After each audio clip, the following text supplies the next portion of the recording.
In Africa, the Roman Empire stretched from modern-day Morocco to Egypt.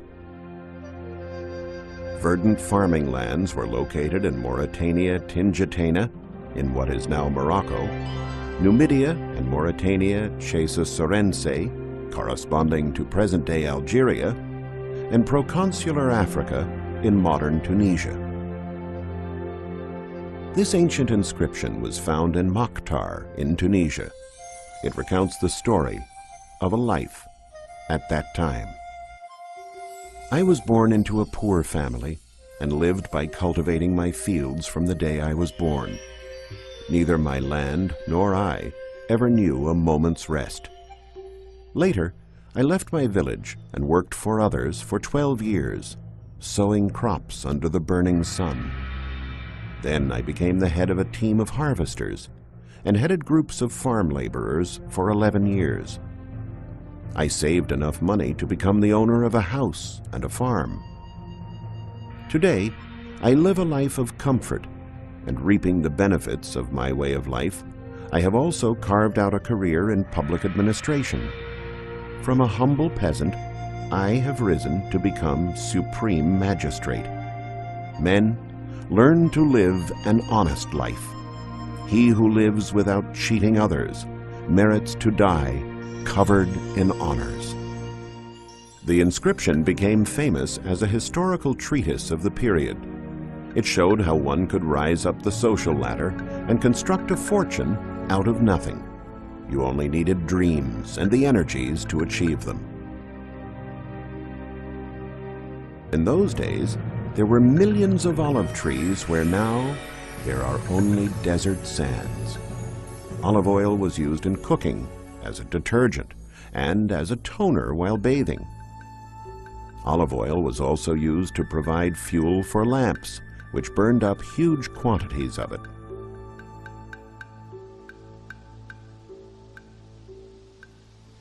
It was here in North Africa that Roman colonists produced most of the olive oil consumed in Rome, earning a great deal of money and managing to prosper despite high taxes and the encroaching desert.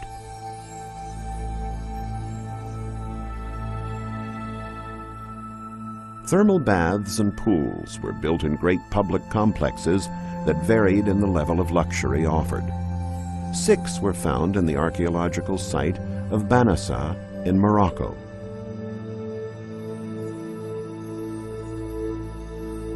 With further excavations, archaeologists found that the city also contained several oil presses, mills, and warehouses. Numerous villas were found in the countryside around Banassa, ancient versions of modern farmhouses. It was the perfect farming business of ancient times.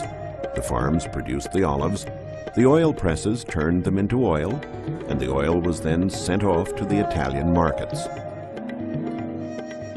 The thermal baths satisfied the needs of landowners, but also of simple peasants and laborers who wanted to enjoy themselves in the city, relaxing, recovering from their hard work, and finding refuge from the great African heat. Like many laborers today, farm workers had to be migratory, to go where the work was. This could mean lands far away, where the economy was stronger. The workers would have traveled in a caravan covering great distances. One popular destination was proconsular Africa, modern-day Tunisia. One of the most important cities of the time was located here, Thesdrus, now called El Jem.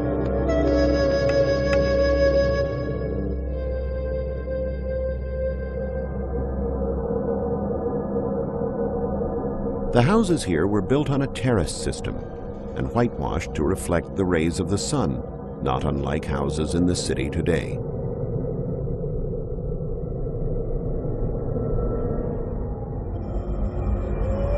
But the magnificence of the city's architecture was the amphitheater of Thesdrus, built in 230 AD. Excluding the Colosseum, the mother of all amphitheaters, the construction in Thesdrus was second only to the amphitheater in Capua. It is the biggest building in the Roman Empire to be erected beyond the borders of Italy.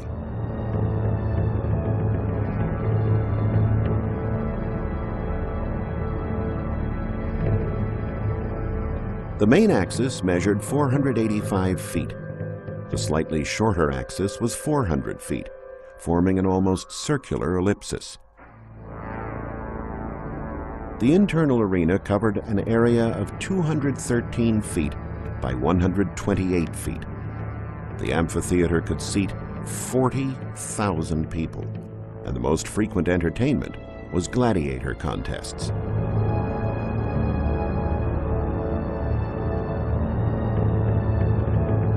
However, despite the comfort provided by awnings, the building did not boast the lavish decorations and pomposity of the Colosseum.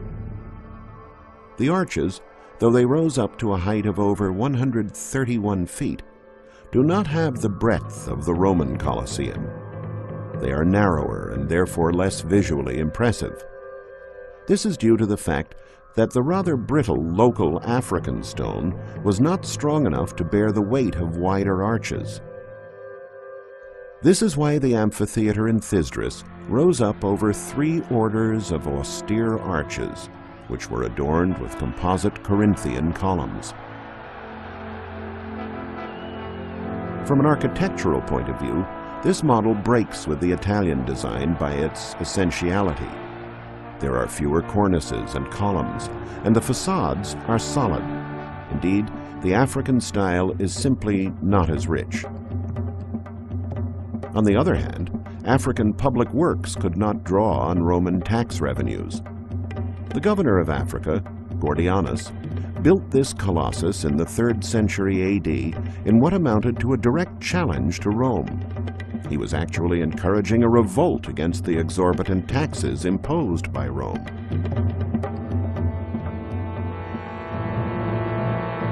He was strategizing from a position of strength. In the later stages, the Roman Empire had become weak and unproductive, and was able to live in luxury only due to the taxes it collected from the provinces. On the other hand, the provinces forged ahead, being highly productive, their political and economic importance on the ascent. They began to provide emperors, such as the African Septimius Severus and his son Caracalla. Money can indeed bring power, and the olive plantations here pushed many to the top of Rome's social structure.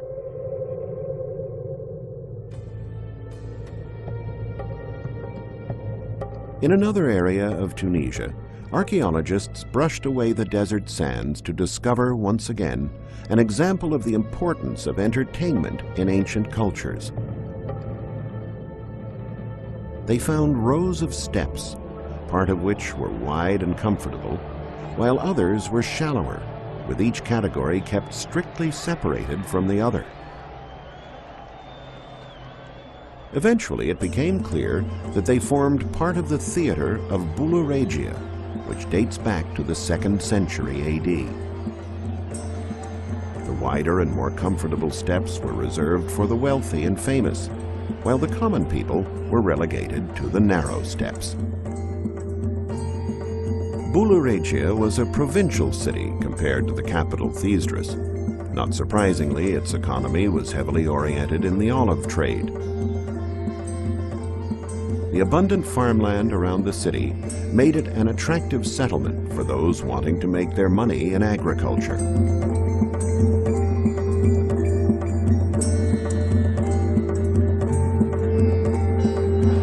The theater was an ideal place for making important contacts. After the show, you could befriend some of the most influential people in the city by going down to the official reception rooms.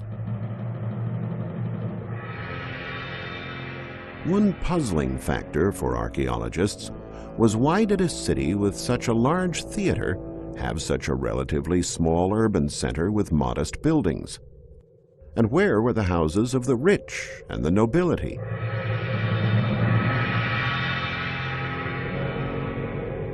A find that helped shed light on this question was this mosaic, portraying Venus with Cupid astride a dolphin. It is the pride of Buluragia and one of the most beautiful examples of African mosaic art. But this discovery also spawned a mystery. In spite of the fact that it was exquisitely made, the mosaic was found in the basement of a simple dwelling that seemed completely lacking in prestige. Solving this enigma led to the discovery of a building type that is totally unique of its kind. The dwellings here that date back to the 3rd century AD have a relatively simple upper floor and a luxurious and ornate basement that was dug 16 feet into the ground so occupants could escape the African heat. Wealthy families would stay here during the day, and then in the evening, when it was cooler, they would go to the upper floors.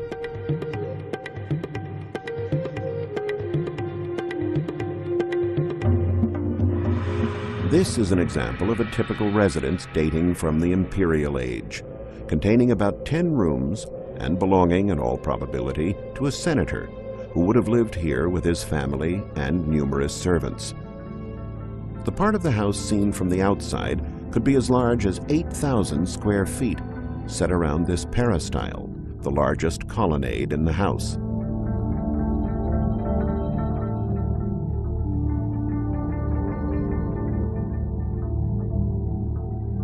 This staircase led to the lower floor. This is where the most luxurious and richly decorated part of the house was located, including sumptuous guest rooms. During excavation work, it was discovered that the cool temperature of the basement was not due solely to its depth. The Romans applied an absolutely innovative technique here that can be compared to modern thermal insulation. These cross vaults have an air chamber that separates them from the burning floors overhead. The centering was not made out of wood, as this would have been a scarce material here in Africa, but rather out of clay, more precisely by using interlocking earthenware pipes that were held in place between the grout and the floor.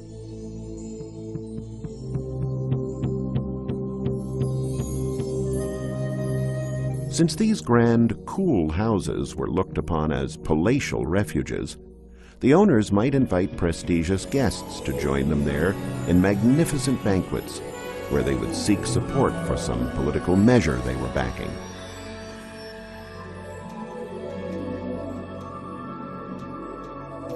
Probably the most important room in the house was the triclinium, though you might think it was some kind of bordello, with its luxurious furnishings and exquisite mosaics and couches that looked invitingly sensual. It was actually the dining room. Guests would eat lying on one side around a lavishly set table. The feasts of the African aristocracy were something to behold. This is the account of Apuleius, a Numidian writer. In the triclinium, I found a large number of guests, the cream of the city's aristocracy. Sumptuously laid tables gleaming with cedar and ivory, couches covered with fabrics interwoven with gold, curly-headed youths offering vintage wines and chalices studded in precious stones. You could find everything here, even the impossible.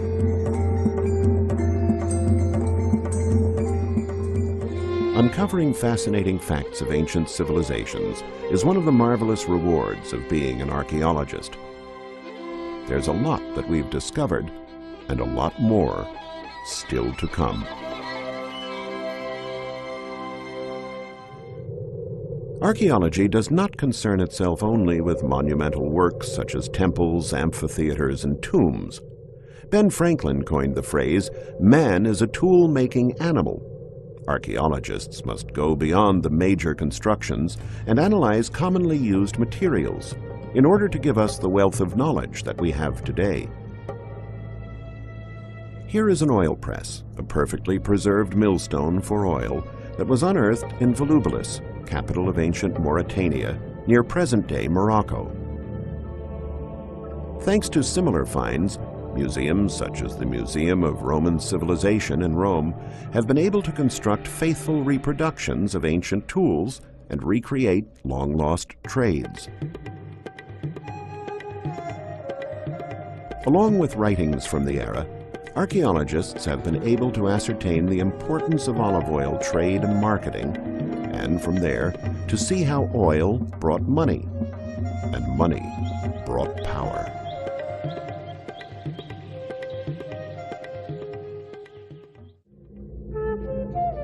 This bronze statue was also unearthed in Volubilis. It is 3 feet in length, weighs more than 35 pounds, and is richly decorated. Yet it is simply one fold on a cloak.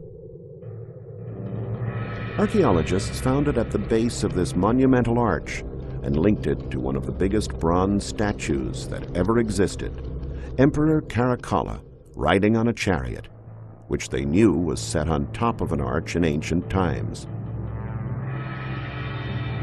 The arch was the entry point to the city. You would enter the city traveling along the Decumanus, which was lined with shops and teeming with traffic and activity. Volubilis was the central administrative city for this part of Roman Africa, responsible for producing grain and exporting it to Rome. The Forum and the basilica that towered over it were places where discussions were held and important decisions made, perhaps regarding the neighboring Berber tribes, whom the Romans never managed to suppress.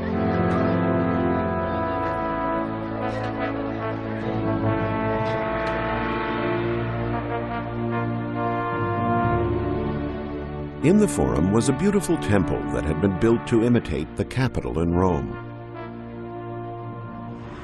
Leading up to it was this flight of 13 steps, to which the term monumental could well be applied, given the relatively small dimensions of the temple itself, just 36 feet long and 26 feet wide. Like the Capitol in Rome, the temple was dedicated to the Capitoline Trinity of gods, Jupiter, Juno, and Minerva, to whom senators might have prayed for assistance in their political careers.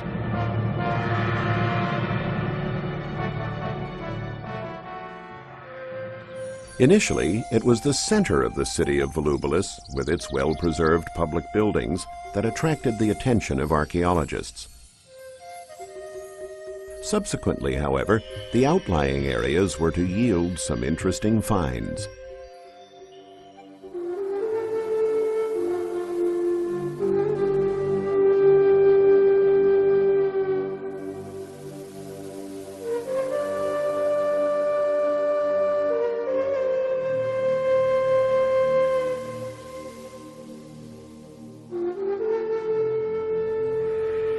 All of the houses in Volubilis date from the 2nd and 3rd centuries AD. The house of the Ephebus, which takes its name from the discovery here of this wonderful bronze statue of a young man, was owned by a wealthy olive grower.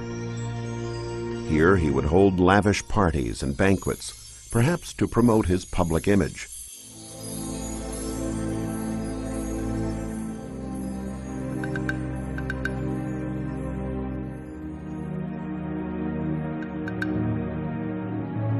This is the marvelous House of Columns, with its circular impluvium.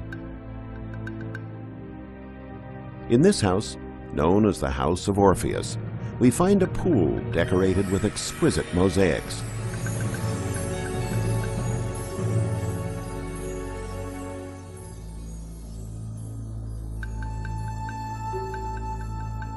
The luxurious House of the Horseman, like most of the local residences, was filled with bronze statues, which are now kept in the museum in Rabat, the capital of Morocco.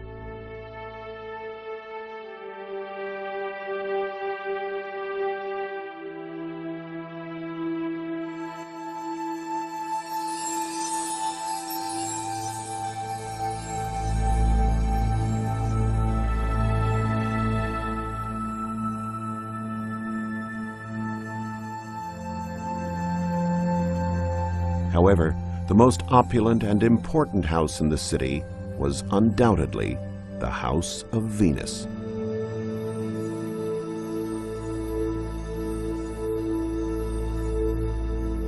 It contains some of the most beautiful mosaics found in all of northern Africa. A chariot drawn by geese. Diana bathing, surprised by Actaeon.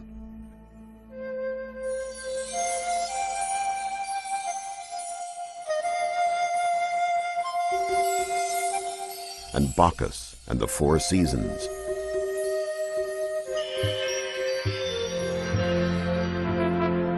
These two bronze busts were also found inside the house. One, with its characteristic Roman features, portrays Cato the Younger, while the other, of unmistakable African origin, is the cultured Numidian king, Juba II. These two figures bear witness to the racial mix that flourished in North Africa and to the civilizations that resulted from it.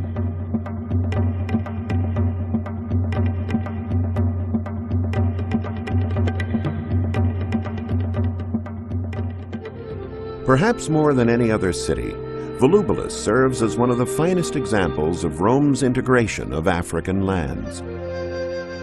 The city prospered under its conquerors. It took the best Rome had to offer and made it its own. In this case, you might say, to the loser went the spoils.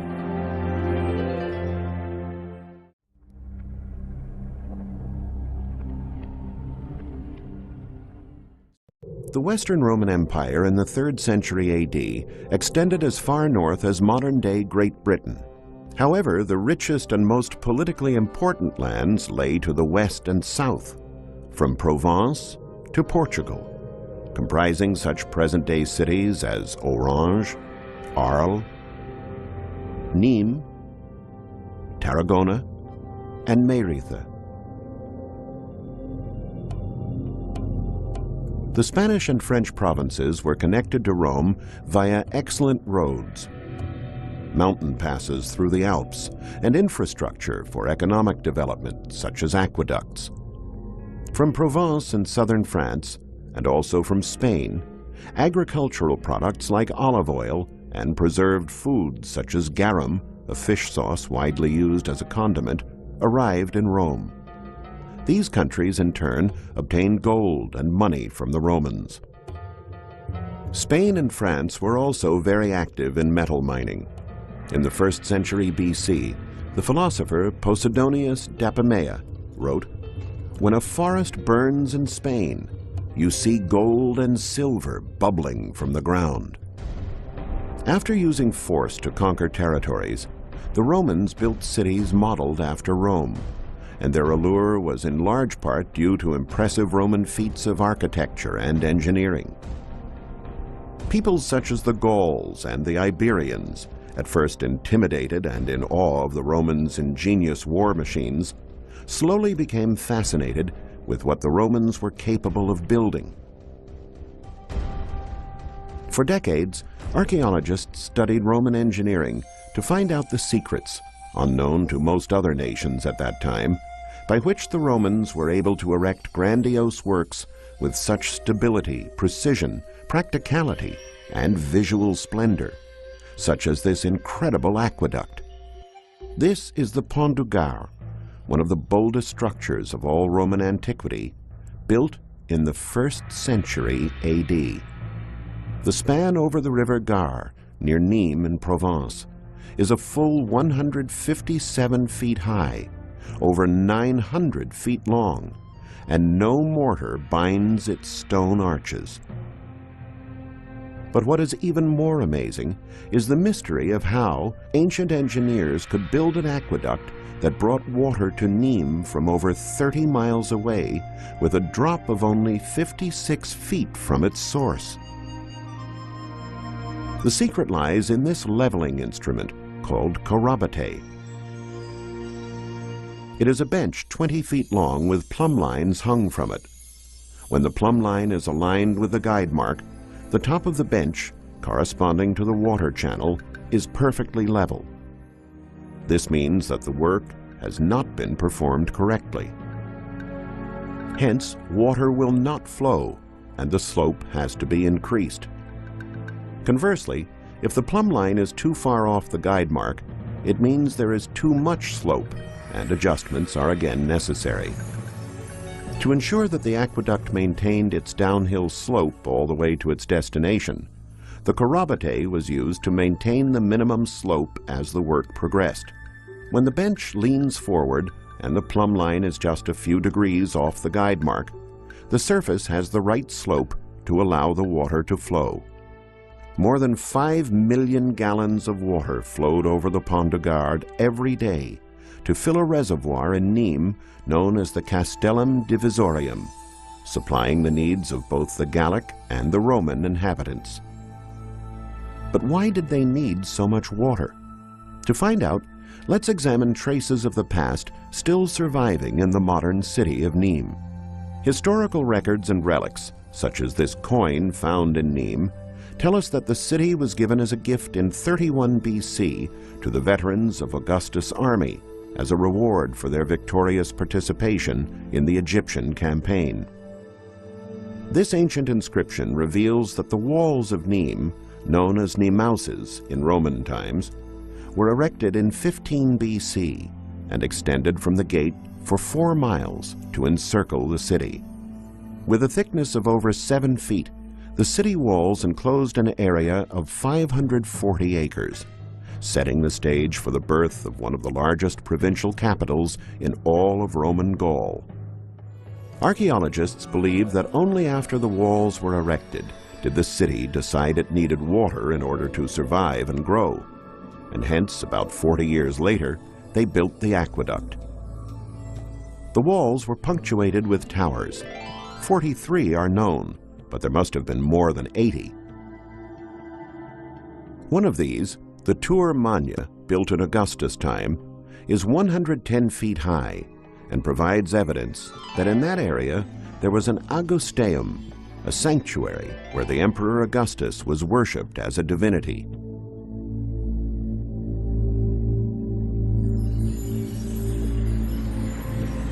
All around, then as well as now, there were gardens, parks, fountains, and waterworks. The Roman colonizers encountered the indigenous population of the Gauls and intermingled. In just a few centuries, a proud new people and an advanced civilization had originated, a community that needed 5 million gallons of water a day. The Romans brought their spiritual beliefs into Gallic life as well. This temple was built in the year 4 AD and given the name Maison Carrée in a subsequent era. It is one of the most beautiful monuments in France. Colbert, one of Louis XIV's ministers, even wanted to have it transported to Versailles. But why does the building have the same capitals as the Temple of Mars Ultor in Augustus Forum in Rome? To achieve the maximum architectural splendor for their city, the Gaul Romans of Nîmes used a strategy which was not completely original, but certainly effective. Copy the best of what had already been built.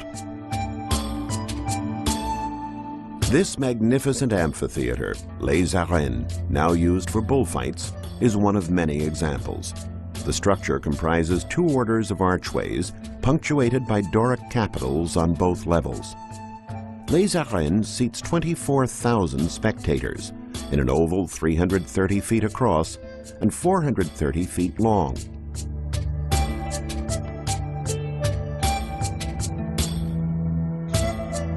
In Arles, just a few miles from Nîmes, there is another almost identical amphitheater. It has 2 orders of arches, punctuated by Doric capitals on the first level, and Corinthian, the only difference, on the second. The lengths of the axes are virtually identical, as is the seating capacity, 26,000 spectators.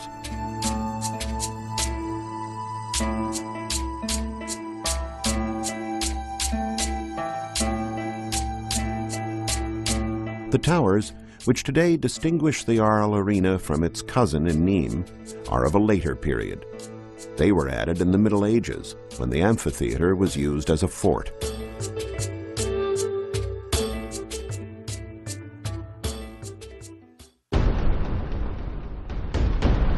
For a gladiator in ancient times, entering the amphitheater and performing in front of 20,000 spectators, it must have been a tremendous rush, a chance to become both hero and champion.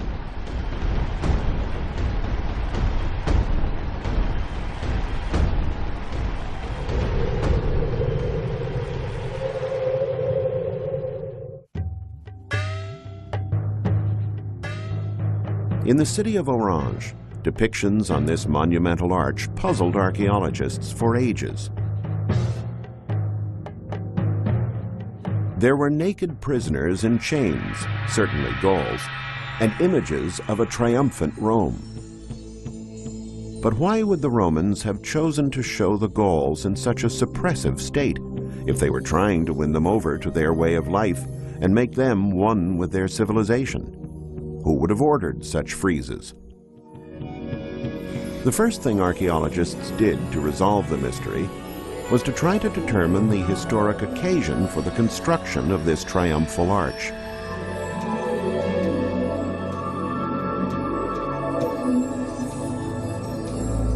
For a long time, scholars leaned towards Caesar and his victories reported in the De Bello Gallico. Then, after a careful observation of the pattern of holes in the architrave, they succeeded in reconstructing the original inscription. It was Tiberius, an emperor who lived much later than Caesar.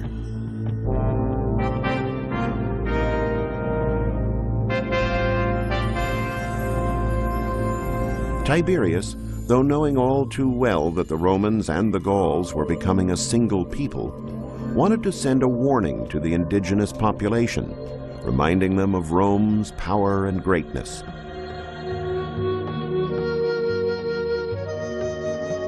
Protruding stones with a hole in the middle at the beautiful Roman theater in Orange were at first also a mystery for archaeologists. But it is from painstaking study on details like this that archaeologists discover the many secrets of antiquity.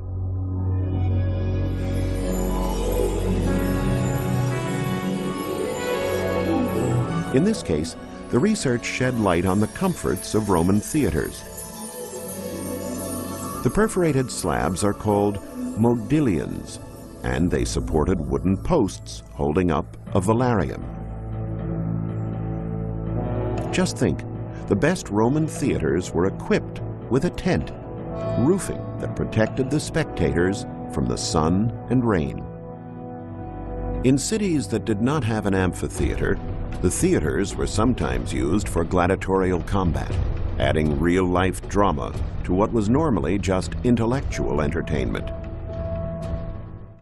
Fresh from victories over the Gauls in Provence, the Romans pushed westward across the Pyrenees into Spain, all the way to Cadiz at the tip, securing what would become one of the most important areas of the empire. Modern-day Spain was known to the Romans as Hispania after they defeated Carthage in 197 BC. It became an extremely rich land by the 3rd century AD, perhaps even richer than Rome. Tarragona was the capital of Rome's most important Spanish province, Tarraconensis. A charming Catalan city has been built upon the ruins of its magnificent Roman ancestor. Fortunately, many Roman elements have been preserved, such as the striking amphitheater at the seashore, the aqueduct, and other important archaeological finds. The work of archaeologists continues still. Most of their finds are unearthed, digging in people's cellars, or underneath or inside the houses and buildings of the modern city. Some of the buildings of the old city have strange vaulted ceilings, ancient supporting arches over 23 feet tall, separated by pilaster strips that lead into other vaults, all exactly the same. Studies have revealed that the vaults, all from Roman times, supported the stands of the ancient Circus of Tarragona, a magnificent hippodrome where chariot races took place. The main road into the city led to the circus, which was on the lowest of 3 terraces that comprised the city's immense forum, over 180 acres.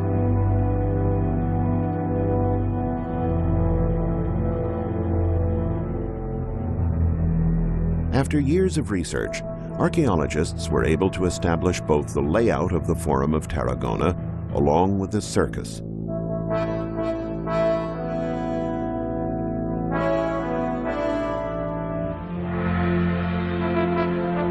Half of the circus, as we see from this section, was dug into the Tarragona hillside. The other half was suspended on vaults. This area, now covered by subsequent constructions, is still supported at its base by the work of the Roman engineers. These arches represented the external facade of the circus. It was where the spectators entered and were directed to their assigned seats.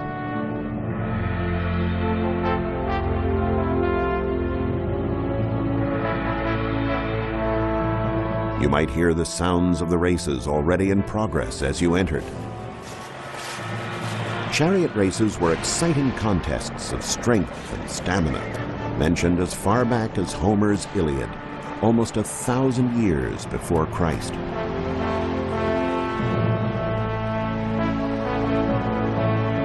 The Forum stood above the circus and included the city's most important temple, the Capitoline Triad. At one end of the oval, there was no public seating. This was where the starting gates were, where the chariots came bursting out after the starting signal, ready to fight to see who would be the first to finish 7 laps. Crowds loved the events. The races were even more popular than gladiator battles, and a circus normally seated twice as many spectators as an amphitheater. To properly set up the 2 U-turns, each circus had these 3 strange cones called metes placed near the curves. This was where the most spectacular accidents took place, which the Romans called shipwrecks. The chariot literally overturned, ejecting its driver, or auriga. The desire of spectators to see mishaps has not changed much in 2,000 years. For even bolder and bloodier action, audiences in Tarragona would have gone to the amphitheater to see the gladiators. Archaeologists discovered that there were walls in the amphitheater that did not belong to the original structure, but were built later. Historical records spoke of a martyrdom that occurred in the arena, where a bishop and 2 deacons were burned at the stake. Excavations revealed that a Christian basilica had been built on the site of the burnings in the 6th century AD. The Christians were persecuted because they refused to worship the emperors as gods.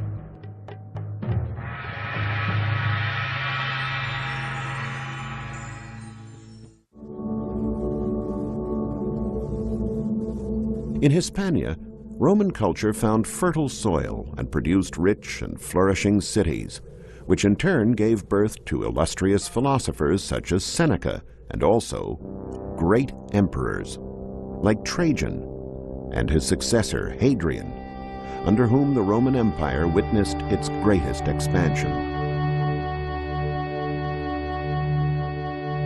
We are in Italica, an impressive archaeological site in southern Spain. Thanks to its 2 great emperors, the city grew in splendor around the 2nd century AD. The size of this majestic amphitheater alone suggests that it once served a much larger city than what now remains.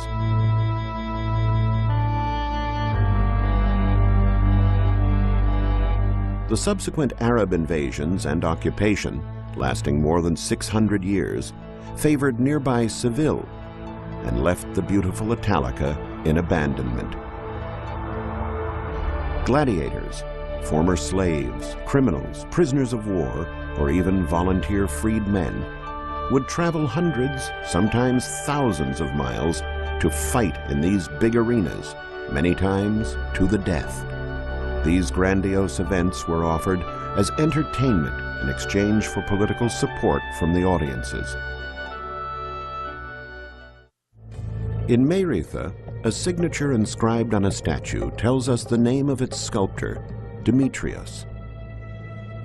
Demetrius would have obviously been Greek and was probably a pilgrim or an itinerant worker without a fixed workshop. Works found here in excavations are kept in the Museum of Meretha, the capital of the Lusitanian province, encompassing parts of Spain and today's Portugal. Studying these works, along with writings of poets and philosophers, reveals that Roman culture came from the older eastern provinces of the empire and spread westwards. From the Greeks, the Egyptians, the Etruscans, the Phoenicians, and the Persians, Rome absorbed the nectar of knowledge. As they conquered new lands, they enriched their culture, remodeling it, reinventing it, like the Republican statute or Roman law. To Spain, France, and Italy, the Romans brought a culture that was the sum of more ancient cultures, which over the centuries evolved into the Latin culture.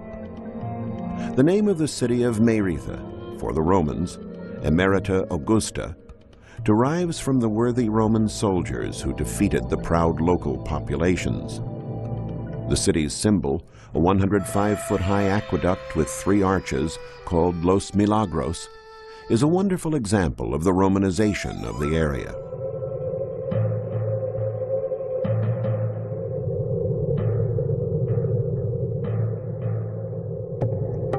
The city also has 3 impressive arenas, a theater, an amphitheater, and a circus or hippodrome for the chariot races.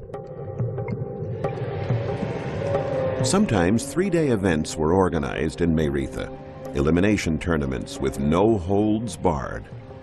The first contests would have taken place in this amphitheater built by Augustus in the year 8 BC.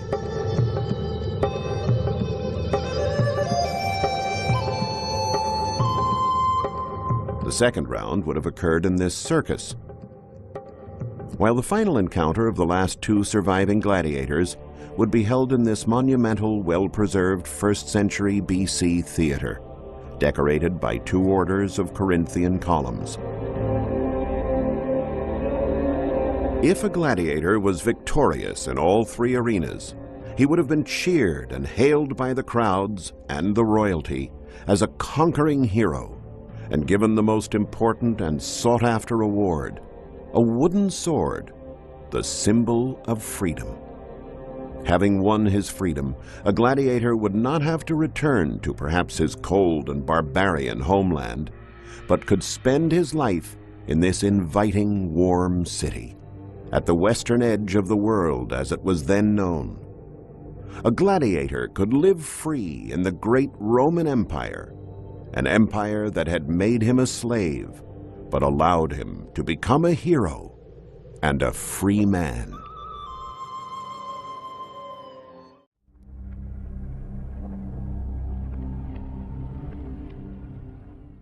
Carthage and Rome, initially equal in power, were destined for conflict. The Carthaginians, based in North Africa, dominated the Mediterranean on the south, with colonies across Africa and into Spain. Rome was beginning its ascent at the same time, engulfing most of Italy and beginning to expand its power to the west. Carthage was known for its naval power, but the existence of the large and magnificent port of Carthage, described in detail by the Greek historian Appian, remained shrouded in mystery for centuries. It was only in 1974 that archaeologists were able to conclude that the port was near modern-day Tunis. This is what the tremendous harbor of Carthage looked like at that time. Ships would return from the sea into 2 pier areas, one for commercial ships and one for military. Carthage's modern, fearsome warships gave them uncontested dominion on the seas. Rome, on the other hand, was powerful on land. Their war strategists continually innovated and developed siege and war machines that their enemies had never encountered. It would have been easier for Carthage to attack Rome by sea. But instead, Hannibal, Carthage's great general, thought he would surprise Rome. He planned a bold overland expedition to attack Rome. He would take with him 90,000 infantry, 12,000 horsemen, and 40 elephants. His first move was to attack an ally of Rome, a city called Saguntum in Spain. Roman soldiers were already in the city as observers when Hannibal arrived. When the citizens heard that Hannibal was on his way, they called an emergency session to discuss war. These assemblies were held in open spaces or in theaters such as this one from the imperial age. Saguntum asked for help from Rome, but Rome was undecided, not sure whether it was wise to get involved in a war with Hannibal. That indecision is still famous today thanks to the proverb, "While they debate in Rome, Saguntum falls." The city held out for 8 months against Hannibal's siege, but it was finally overrun and destroyed in 218 BC.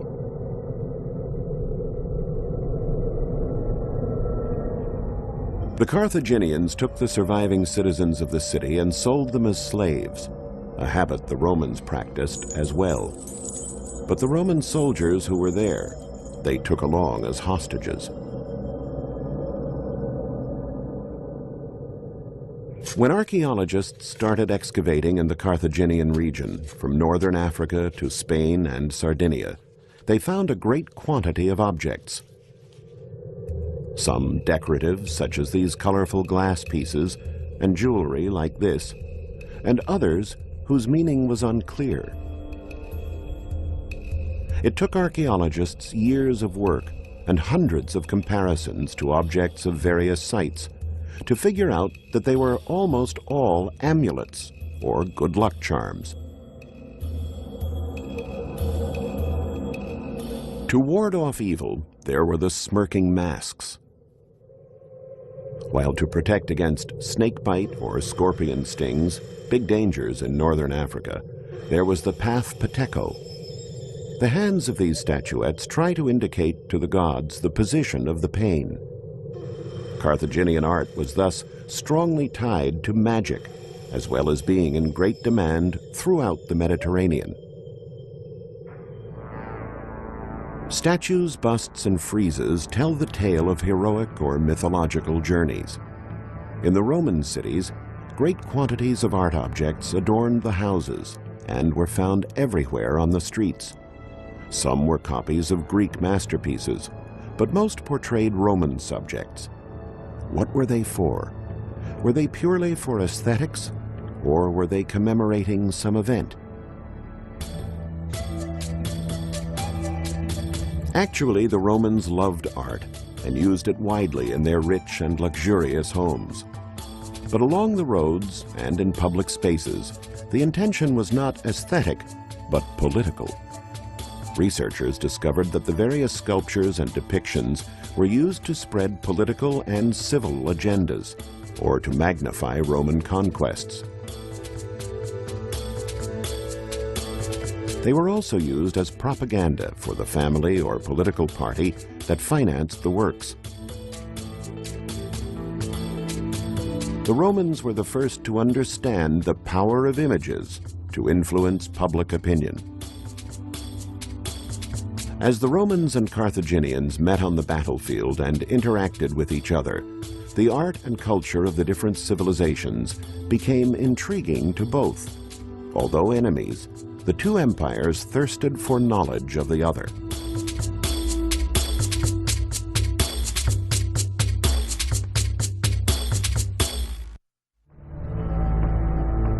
After sweeping through Spain, the powerful Carthaginian army advanced into France to the banks of a deep and wide river, the Rhone. The elephants, the Sherman tanks of Hannibal's army, who were able to rout any enemy that dared to get in their way, refused to get their toes wet, in spite of their usual obedience to their masters. How then could they get these animals across the river? The writer Polybius revealed Hannibal's simple but ingenious solution.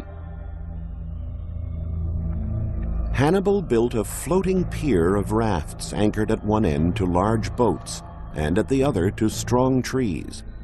He then had the rafts covered with soil to fool the animals. 2 females calmly walked out onto the pier, and all the males followed.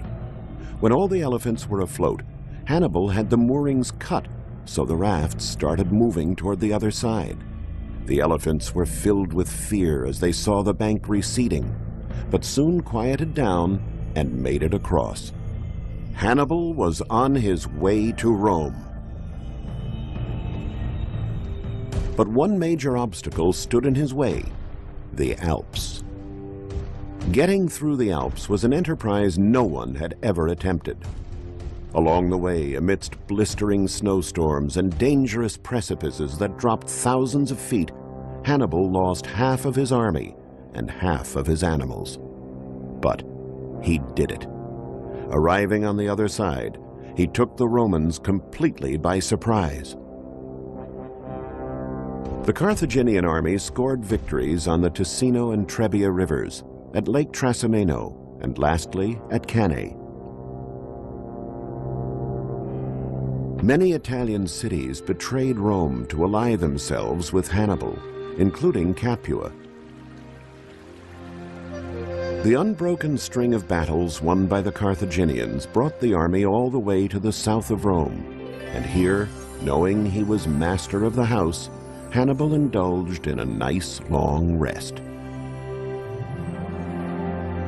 He must have enjoyed the lush countryside and the natural beauty that the south of Italy has to offer, and he indulged in learning about Roman customs and the Roman people. The Romans as well were learning about their neighbors from the south, their lifestyle, their habits, and customs. The cross-pollination of cultures left archaeologists trying to explain many of their discoveries. What were these molds for? What did they cook in these pots? And what did the Carthaginian wine, referred to in several historical accounts, actually taste like? Studies and comparisons among various references and relics helped us discover that the Carthaginians were master confectioners, or makers of sweets, and that these molds were used to decorate their candies. Fine. Dogs, however, numerous among the Romans and trained to be man's friend, were not kept as pets by the Carthaginians. Instead, they ate them. Can you imagine sitting down at the Carthaginian table and inquiring about the meat you were being served? Maybe after you had a few glasses of the very strong-flavored Carthaginian wine, however, you wouldn't care. Rome also was a land of avid wine drinkers. Presses like the one we see reconstructed here allowed for abundant production, but Punic or Carthaginian wines were also imported to Rome. Passum was the Roman term for the special Carthaginian wine.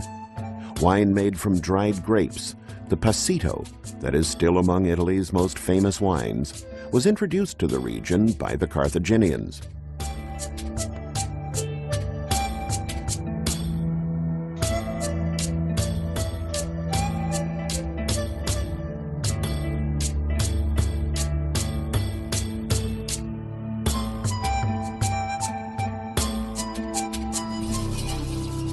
The Bardo Museum in Tunis has the world's largest collection of Carthaginian objects. Necklaces, pins, brooches, rings, and buckles to beautify the Punic women. Mirrors, variously shaped ointment jars, and combs were everyday objects for enhancing the feminine allure of both Carthaginian and Roman women.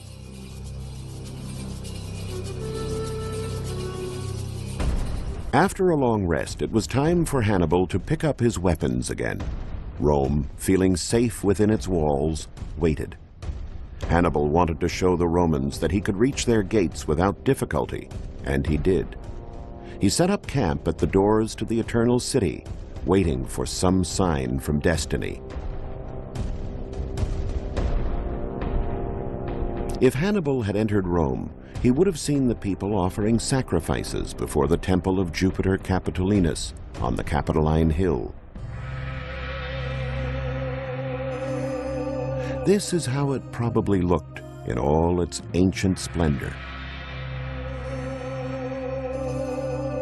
The rectangular temple was 260 feet long and 180 feet wide. It was the largest temple of all those built in the Italic Etruscan period. It was built by the Tarquins, kings of Etruscan origins, who governed Rome at the end of the monarchic period. The temple dates back to the 6th century BC and was a colossal work for that time. It was a symbol of Roman power for centuries and served as a model, even in the imperial epic, throughout the provinces taken over by Rome. Its grandeur is exemplified by the columns nearly 65 feet tall, laid out in 6 lines, and by the decorations on the facade that were covered with terracotta medallions painted in a variety of colors.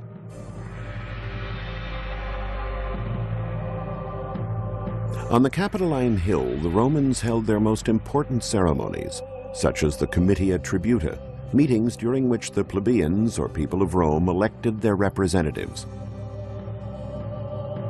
In addition, victorious generals returning from battle would celebrate with a solemn sacrifice in front of the temple.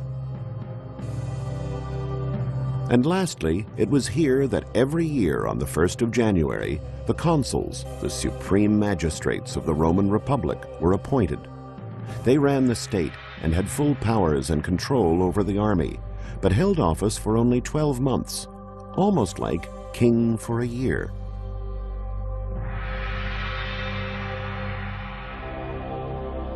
These two temples, on the other hand, not far from each other, were devoted to the business or commercial aspects of Rome at that time. Archaeologists came to this conclusion after analyzing a series of clues. The circular temple contained the base of a statue bearing an inscription. They were able to read the names of the sculptor and that of a wealthy merchant, along with the god to whom the sculpture was dedicated, Hercules Olivarius, protector of the Oil Merchants Guild. The other is dedicated to Portunus, an older god of the harbor. The river port of Rome on the Tiber must have been nearby.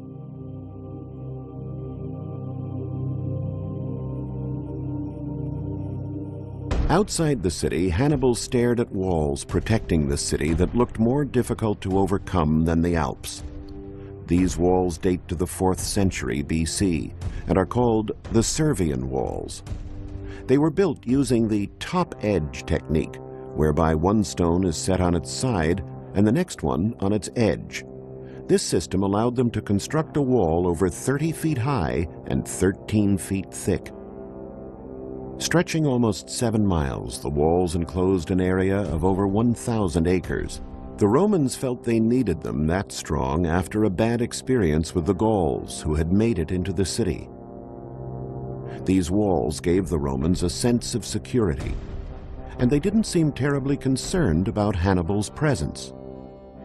In writings from those days about the siege, it states that the land on which Hannibal had set up camp just outside of the city was sold while he was there, and its value didn't even decrease, meaning that someone expected it to be vacated soon. The massive walls and the strength of the Roman army behind them ended up discouraging Hannibal, who had no sophisticated war machines with which to attack the city. The Carthaginian leader also realized that he had made a tactical error by leaving behind several cities that were still faithful to Rome and ready to intervene in her defense. Hannibal withdrew, and as a gesture of goodwill that was unexplainable for someone whom many portrayed as a barbarian, set free his prisoners. The Roman soldiers, who were his captives for 7 full years, entered a festive Rome as free men.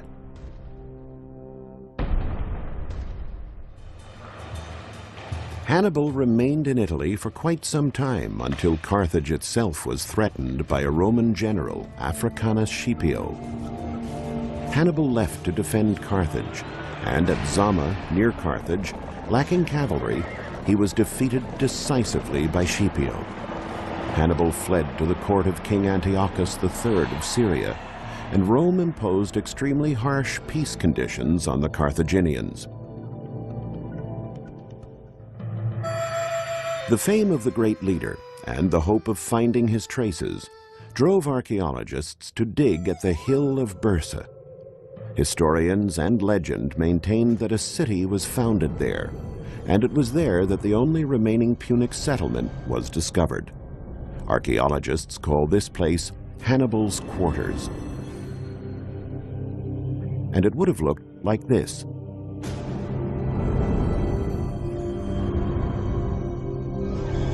Since Rome had now routed another enemy, it was business as usual in the city, and that meant the daily offering of sacrifices to the gods.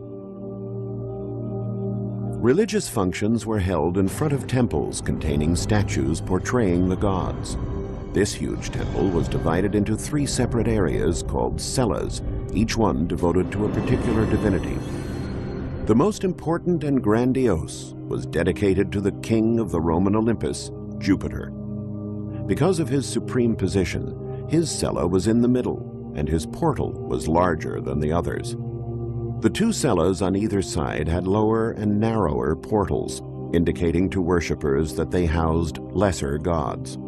The cella on the left was dedicated to Jupiter's wife, known to the Romans as Juno. She protected women, marriage, and fertility, thus guaranteeing the propagation of the Roman race. The other cella, on Jupiter's left, is dedicated to Minerva, goddess of science and literature, protector and custodian of the city of Rome.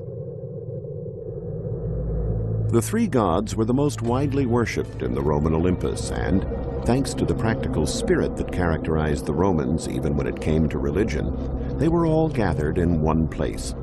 Thousands of pounds of precious incense were offered throughout the Roman Empire to these 3 gods, the Capitoline Triad.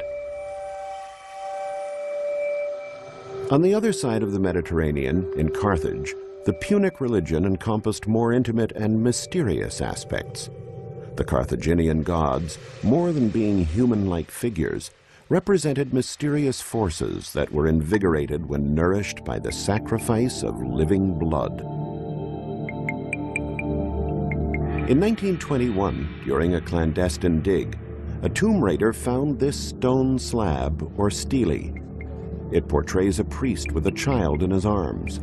It would soon be famous throughout the world, triggering a debate that has continued to this day. Archaeologists began excavating where the stele had been found, and found other steles, urns, ashes, and bones of children. They had uncovered the Tophet of Carthage, the world's largest children's cemetery. But was it a cemetery or a place of sacrifice? The archaeologists revealed a shocking practice. The children were put into a fire and cremated in a ceremony known as molk. Diodorus Siculus, a Greek historian, tells us that the Carthaginians offered their own live children to the gods. The last archaeologist to excavate the Tophet was the American Lawrence Steger. Using the context in which the urns were found and various historical sources, including the Bible, he reached the same conclusion that the sacrifices really occurred.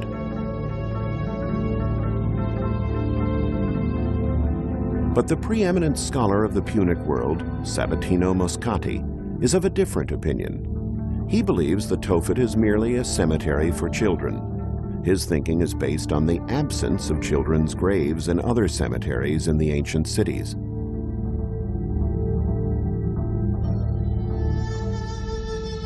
Carthage itself was burned to the ground during the Third Punic War in 146 BC. But the Romans eventually rebuilt the city, culturally harmonizing it with their own tastes. It became the #2 city in the Roman Empire. On the Byrsa Hill, an immense basilica was built, whose thick colonnade is still standing. Wealthy Romans new to Africa built magnificent villas on the slopes leading down to the sea.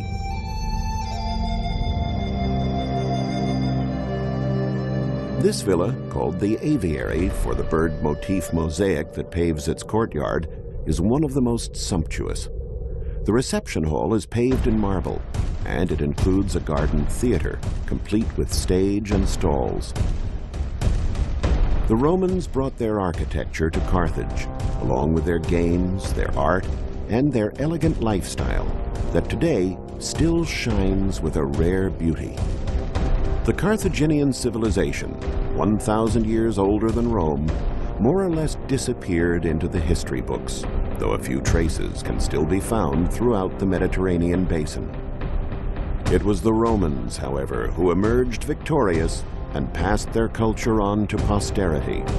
A culture, however, that contains a wealth of indelible contributions from the Carthaginians.